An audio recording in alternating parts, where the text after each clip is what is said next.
BBA, BCA, BCom computer కోర్సులో 100% placement లభించే ఏకైక డిగ్రీ కాలేజ్ కూకట్పల్లిలోని iCreate degree college. Welcome to Suman TV. నేను విజయ్. ఏపీలో ఎన్నికలు రసవత్తరంగా జరుగుతున్నాయి. ఉదయం నుంచి కూడా ప్రశాంత వాతావరణంలో పోలింగ్ కొనసాగుతోంది. అయితే ఇప్పుడు ఒక నియోజకవర్గంలో జరిగినటువంటి ఇన్సిడెంట్ సోషల్ మీడియాలోనూ వైరల్గా మారింది. ముఖ్యంగా తెనాలి నియోజకవర్గం ఇప్పుడు హాట్ టాపిక్గా మారింది. ఎందుకంటే అక్కడ ఉన్నటువంటి వైసీపీ అభ్యర్థి సిట్టింగ్ ఎమ్మెల్యేగా ఉన్నటువంటి ఐతాబత్తిన శివకుమార్ ఒక సామాన్య వ్యక్తి మీద క్యూ లైన్లో ఉన్నటువంటి ఓటర్ మీద చేయి చేసుకోవడం, తిరిగి ఆ వ్యక్తి ఎమ్మెల్యే మీద కూడా చేయి చేసుకోవడంతో ఇప్పుడు ఆ వీడియో వైరల్గా మారింది. అసలు లోపలికి వెళ్ళినటువంటి ఎమ్మెల్యే సామాన్యుల మీద, ముఖ్యంగా ఓటర్ల మీద చేయి చేసుకోవడం పట్ల ఈసీ ఎలాంటి నిర్ణయం తీసుకోబోతుంది?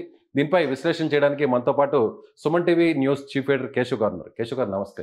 నమస్తే విజయ్. సో ఎన్నికలంతా ఇవాళ జరుగుతున్నటువంటి తంతంతా ఒక ఎత్తు అయితే ఈ ఇన్సిడెంట్ గురించి ఇప్పుడు ప్రధానంగా చర్చ నడుస్తుంది. ఎలక్షన్ కమిషన్ దీని మీద ఎలాంటి రియాక్షన్ ఉండబోతుంది అనుకోవచ్చు సార్? ఈసీ తీసుకోవడానికి, ఇందులో చర్యలు తీసుకోవడానికి ప్రత్యేకంగా ఏం కొత్తగా అయితే ఏం కనబడవు. ఎందుకంటే పొలిటికల్ యాక్టివిటీ పరంగా ఉండేటువంటి పరిధులు దాటినప్పుడు ఈసీ ఇన్వాల్వ్మెంట్ ఉంటుంది. ఇక్కడ ఇది కంప్లీట్గా లీగల్ ఇష్యూగా మారిపోయింది. అంటే శాంతి భద్రతల అంశం కింద మారినట్టు లెక్క. సో ఎమ్మెల్యే మాజీ అనాలి ఇప్పుడు ఆయన్ని, ఆ ఎమ్మెల్యే చేయి విసరడం, దానికి కౌంటర్ ఒక రీసౌండ్ వచ్చింది. అక్కడ సామాన్యుడికి కడుపు మండితే ఎలా ఉంటుందో అలాంటి రియాక్షన్ లాగా మనం చూడొచ్చు దాన్ని. కాకపోతే లీగల్గా దీన్ని కేసు ఏ విధంగా బిల్డప్ చేస్తున్నారు అనేది ఇక్కడ చాలా ముఖ్యమైనటువంటి. ఇప్పుడు ఆ నియోజకవర్గంలో ఒక ఓటింగ్ కేంద్రం దగ్గర ఎమ్మెల్యే గారు తన అనుచర గణంతో లోపలికి వెళ్ళారు. దాన్ని ఒక సామాన్యుడు ప్రశ్నించినందుకు ఈయన చెంపదెబ్బ బహుమానంగా ఇచ్చారు. ఆయన రిటర్న్ గిఫ్ట్ ఇచ్చాడు వెంటనే. అంటే చెంపదెబ్బ గోడ దెబ్బ అంటారు కదా, రెండు ఎమ్మెల్యేకి తగిలినట్టు అనుకోవచ్చు. అంటే ఎమ్మెల్యే అంటే ఆయన ఏదో రాజు, మహారాజు లేదా ఇంకొక ఏదో హోదా ఉన్న వ్యక్తితో కాదు, కొమ్ములు ఉన్న వ్యక్తి కాదు. మామూలు మనలాంటి మనిషే, మనలోనే ఒకడు. మనకు సేవ చేస్తామంటే అతనికి ఓటేస్తే గెలిచినోడు అతను, అంతవరకే. మంది మార్బలాన్ని వేసుకొని వేరే ఎక్కడ దండయాత్రలకు వెళ్తున్నట్టుగా చేస్తే కనుక ఇలాంటి పరిణామాలు ఎదురవుతాయి. అయితే లీగల్గా వచ్చేసరికి ఈ కేసు విషయంలో రెండు అంశాలు బయటకు వస్తున్నాయి. ఇప్పుడు గొట్టిముక్కల సుధాకర్ అనే అతను చెంపదెబ్బ కొట్టిన, అంటే రిటాలియేషన్ కొట్టించుకొని తిరిగి మళ్ళీ కొట్టినట్టు ఎమ్మెల్యే అన్నాబత్తిని శివకుమార్ అనేటువంటి అతను తెనాలి నియోజకవర్గ ఎమ్మెల్యే. అతను 5 ఏళ్ల నుంచి తెనాలి నియోజకవర్గానికి ఆయన ఏం చేశారనేది ప్రజలు ఈరోజు జడ్జిమెంట్ ఇవ్వబోతున్నారు. సో మరి దానిలోంచి వచ్చిన ఫ్రస్ట్రేషనా లేదంటే తట్టుకోలేని తనవా, మొత్తానికైతే ఒక రియాక్షన్ ఇచ్చాడు. దాని మీద ఇతను గొట్టిముక్కల సుధాకర్ అనే అతను రియాక్ట్ అయ్యి ఈయన కొట్టాడు. ఈయన కూడా విపరీతంగా కొట్టారు. ఆయన తిరిగి కొట్టాడు అనేదాన్ని, ఒక సామాన్యుడి కడుపు మంట నుంచి వచ్చేటువంటి ఆవేశం ఎలా ఉంటుందంటే అది చూడగానే అందరూ ఎమోషనలైజ్ అవుతారు. కాబట్టి చాలామంది ఇన్స్పైర్ అయ్యారు. ఎమ్మెల్యే అనేటువంటి విషయాన్ని చూసి భయపడలే, వెంటనే ఇన్స్టెంట్గా కొట్టాడు. ఆయన ఒక దెబ్బ ఇలా తగిలిన వెంటనే ఇన్స్టెంట్ రియాక్షన్ ఇచ్చాడు. సో అది చూడగానే చాలామంది ఎమోషనల్. కానీ తర్వాత ఆయన చాలా ఘోరంగా కొట్టారు, పోలీస్ స్టేషన్లో పెట్టారు. ప్రజెంట్ కేసు ఇంకా డీటెయిల్స్ ఇంకా బయటికి రావాల్సి ఉంది. అయితే ఒకటి మనకు వస్తున్నటువంటి సమాచారం బట్టి చూస్తే ఆయన ఏదో ఎవరినో కులం పేరుతో దూషించారని, అందుకని ఎమ్మెల్యే గారికి కోపం వచ్చి ఆయన దేశోద్ధారకుడు అయ్యి, ఆయన ఆ కులాన్ని సంరక్షించేటువంటి మహానుభావుడయ్యి ఆయన ఈయన పైన చేయి చేసుకున్నట్టుగా, దాన్ని తిరగబడి కొట్టినట్టుగా, శాంతి భద్రతల సమస్య కారణం ఇతనే అనేటువంటి కేసు ఏదో ఎస్టాబ్లిష్ చేసే ప్రయత్నం జరుగుతున్నట్టుగా తెలుసు. కానీ ఎమ్మెల్యే వివరణ కూడా ఇచ్చారు. తను కుటుంబ సభ్యులతో ఓటు వేయడానికి వెళ్తుంటే తనతో పాటు ఉన్నటువంటి వారిని కులం పేరుతో దూషించాడు కాబట్టి, అందులో మద్యం సేవించి అక్కడ డిస్టర్బెన్స్ క్రియేట్ చేస్తున్నాడు కాబట్టి నేను ఒక్కసారిగా కోపంతో ఆవేశంతో చేయి చేసుకోవడం జరిగింది అని ఆయన వివరణ ఇచ్చారు. మద్యం సేవించి అంటే టెస్ట్ చేస్తారు పోలీసులు. పక్కన ఉన్నటువంటి వ్యక్తి కూడా చెప్పారు ఆయన మద్యం సేవించున్నాడు ఈ గొట్టిముక్కల సుధాకర్ అనేటువంటి ఎమ్మెల్యే వర్షన్ మాత్రమే ఇప్పటి వరకు బయటకు వచ్చింది. అవతల వర్షన్ ఇంకా బయటకు రాలేదు. ఎందుకంటే ఆయన పోలీస్ స్టేషన్లో నిర్బంధించి ఉంచారు. ఎన్నికల కమిషన్కి సంబంధించి దీనిపైన ఎన్నిక సజావుగా జరగడం అనేటువంటి అంశం వరకే ఎన్నికల కమిషన్ పరిధిలో వస్తుంది. మిగతా అంతా కూడా శాంతి భద్రతలకు సంబంధించినటువంటి అంశం కాబట్టి లీగల్ ఆస్పెక్ట్లో పోలీసులు దాని కేసు ఏ విధంగా పెట్టబోతున్నారో, ఆయన మీద ఎఫ్ఐఆర్ ఏ విధంగా రిలీజ్ చేస్తారు అది బయటికి రావాలి కదా. ఏ విధంగా ఎఫ్ఐఆర్ కట్టబోతున్నారు, ఎవరి మీద కడతారంటారు? ఇప్పుడు కొట్టినటువంటి వ్యక్తి ఎవరైతే నిర్బంధించారు కదా, ఇప్పుడు సుధాకర్ అనేటువంటి వ్యక్తిని నిర్బంధించారు కదా, ఎమ్మెల్యేని ప్రశ్నించినందుకే కదా ఇప్పుడు ఆయన దెబ్బలు తింది. ఆయన మీద ఏం కేసు పెడతారు? అందుకే లీగల్గా ఇప్పటివరకు దానికి పేపర్ వర్క్ ఏమీ జరగల. కేవలం ఆయన్ని సేఫ్ గార్డ్ చేసామని చెప్తున్నారు. పోలీసులు ఏం చెప్తున్నారంటే ఒకవేళ ఆయన బయటకు వదిలితే ఎమ్మెల్యే అనుచరుల నుంచి ప్రాణహాని ఉండొచ్చు. వాళ్ళు అక్కడ జరిగినటువంటి ఇన్సిడెంట్ తర్వాత అక్కడ రియాక్షన్ చూసాం కదా, అతను ఎవరో బ్లూ కలర్ షర్ట్ వేసుకుని అతను ఎగిరెగిరి కొట్టేస్తున్నాడు మీద పడి. మరి అతను ఎవడో ఎందుకు అలా రియాక్ట్ అయ్యాడో వాడి గురించి కూడా బయటికి తీయాలి కదా. పోలీసులు దాని మీద కూడా ఎంక్వైరీ చేస్తున్నట్టుగా తెలుస్తుంది. ఒకవేళ అతని తప్పు ఉంటే కూడా ఎమ్మెల్యే చేయి చేసుకోకూడదు. సో ఎక్కడ ఇన్సిడెంట్ స్టార్ట్ అయింది, ఎక్కడ కంటిన్యూ అవుతుంది, దీని మీద అక్కడ వెరిఫికేషన్ జరుగుతుంది.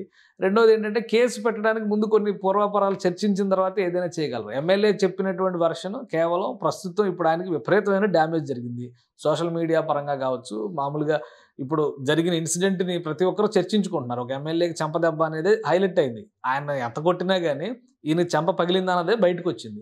కాబట్టి ఆయన ఒక వివరణ ఇచ్చుకున్నారు, ఎందుకు ఆయన లోపలికి వెళ్లాల్సి వచ్చింది, ఎందుకు.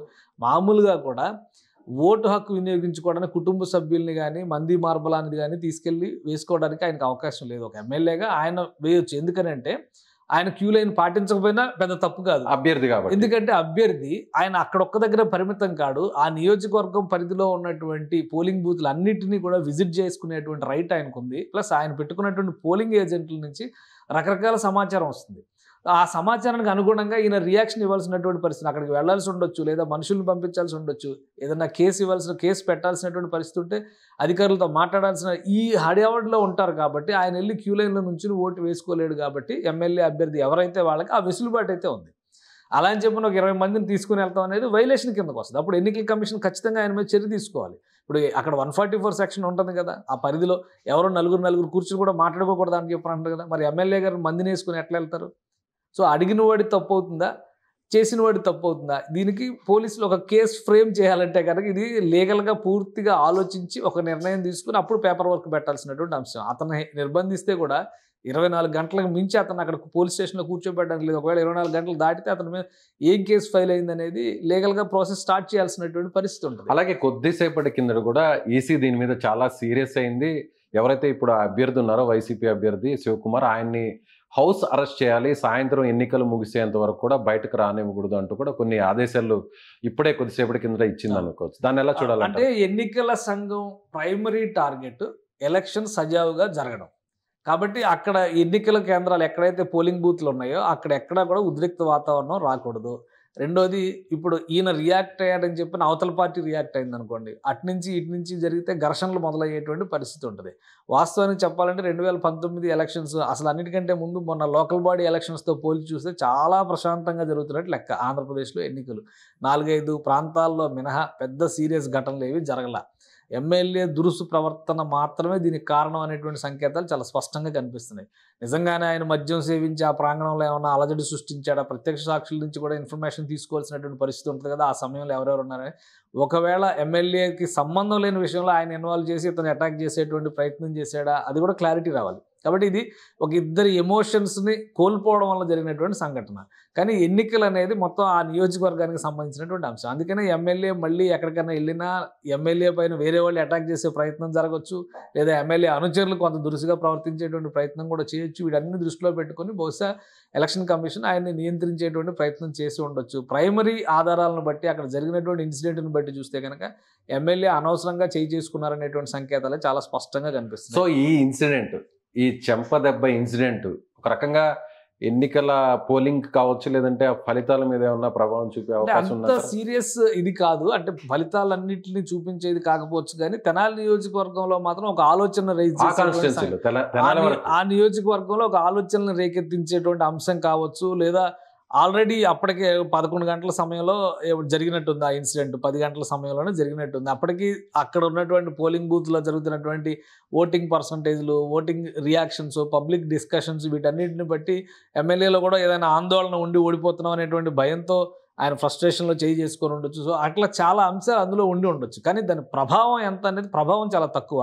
కానీ సామాన్యుడికి కడుపు మండింది అనేటువంటి సంకేతం మాత్రం చాలా స్పష్టంగా ఉంది. రాజకీయ నాయకులు మహారాజుల్లాగా, ఏదో యువరాజుల్లాగా మాకు అన్ని రకాల అధికారాలు ఉంటాయి, మా ఇష్టం వచ్చినట్టు మేము ప్రవర్తించవచ్చు అనేటువంటి మూర్ఖ స్థితిలో కనుక వెళితే ప్రజలు ఇంతకంటే గట్టిగా వాత పెడతారు. ఎన్నికలు అనేది ఒక ప్రహసనం, ఎందుకంటే అది ప్రజాస్వామ్య పరిరక్షణలో భాగంగా, మనం ప్రజాస్వామ్య ప్రక్రియలో భాగంగా అనుసరించేటువంటి విధానం. కానీ ఇలా భౌతికంగా దాడులకు పాల్పడేటువంటి పరిస్థితి, పోలీసులకే చట్టాన్ని తమ చేతుల్లోకి తీసుకునే హక్కు లేదు, ఎందుకంటే వాళ్ళు చట్ట పరిరక్షకులు. అలాంటిది వాళ్లే అయాచితంగా ఎవరిని కొట్టడానికి వీల్లేదు. లాఠీ చార్జ్ చేయాలంటే కూడా కొన్ని రూల్స్ ఉన్నాయి, కొన్ని సర్కమ్స్టాన్సెస్ ఉంటాయి, వాటిని బట్టి అక్కడ పోలీస్ యాక్షన్ ఉండాలి. అంతేగాని ఏమీ లేని దానికి ఒక మనిషిని చెంపదెబ్బ కొట్టడం అనేది రెడ్ హ్యాండెడ్గా ఆ సదరు ఎమ్మెల్యే అభ్యర్థి ఇరుక్కున్నటువంటి అంశం. దానిలోంచి బయటకు రావడానికి రకరకాల ట్రిక్లు జిమ్మిక్లు చేస్తున్నారు. కానీ ప్రజలకైతే క్లియర్గా అది అర్థమవుతుంది. కాబట్టి ఎవరైనా కానీ రాజకీయ నాయకులు అంటే వాళ్ళు ఏదో వ్యాపారులుగానో దళారులుగానో లేదా మనల్ని దోచుకోవడానికి వచ్చిన వాళ్ళు, మన మీద రాజ్యం చేయడానికి వచ్చిన వాళ్ళు కాదు. ప్రజా సేవకులు అన్న విషయం గుర్తుపెట్టుకొని ఉండాలి. అది స్పృహలో ఉంటే ఇటువంటి ఘటనలు జరగకుండా ఉంటాయి. ఇటువంటి ఘటనలు జరిగినప్పుడు రియాక్షన్స్ ఇప్పుడు ఒక కమ్యూనిటీ ఇష్యూస్ తీసుకొచ్చారు అందులో. అలానే ఇద్దరి మధ్య జరిగినటువంటి ఘటన పార్టీల ఇష్యూ ఎలాగో ఉంది అందులో.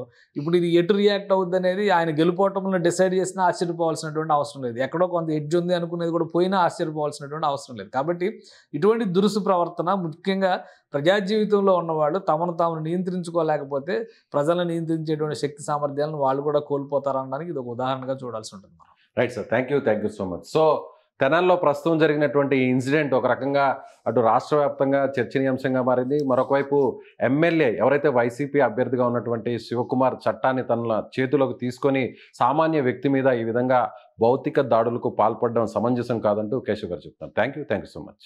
సుమన్ టీవీలో మీ పర్సనల్ అండ్ బిజినెస్ ప్రమోషన్స్ కోసం కింది నెంబర్కి కాంటాక్ట్ చేయండి.